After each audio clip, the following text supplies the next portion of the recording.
All right, the last type of question I'll ask you to solve for an ordinary annuity problem is to determine the length of time. So you need to solve for n. Again, I'm going to multiply both sides by I over c to get rid of the denominator. So we have a times I over c is equal to r 1 plus I over c to the nc minus 1. I would like to get rid of this r, move it to the other side, so I'm going to divide both sides by r. So a times I over c over r is equal to 1 plus I over c to the nc minus 1. I would like to move this minus 1 to the other side, so I'm going to add 1 to both sides. A times I over c over r plus 1 is equal to 1 plus I over c to the nc. Almost there. Now, at this point, because we want to solve for the exponent, we would have to create equal bases, but likely it's not going to be possible to do that, so we should just use log. So log of a times I over c over r plus 1 divided by log of the base 1 plus I over c.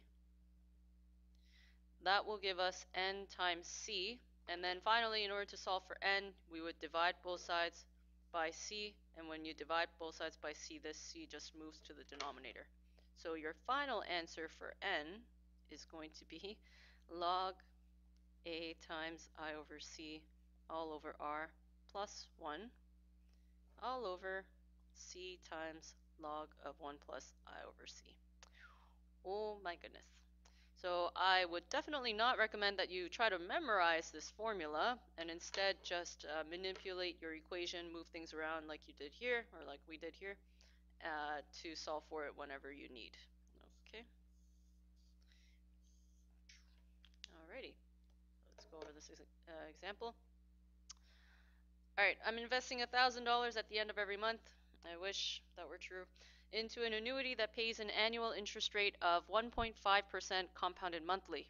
How long will it take for me to save up $1 million? All right, so the $1 million is the A value. I'm investing $1,000 at the end of. So again, another hint, indication that this is an annuity problem. Okay, so that's R. Annual interest rate of 1.5%, that's I, compounded monthly, so C is equal to 12. All right, so let's figure this out.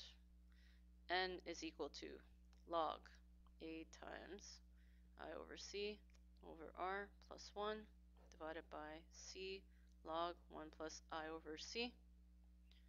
So log of $1 million, that's 6 zeros, times 0.015 divided by 12 all over 1,000 plus 1 divided by 12 times log 1 plus 0.015 over 12.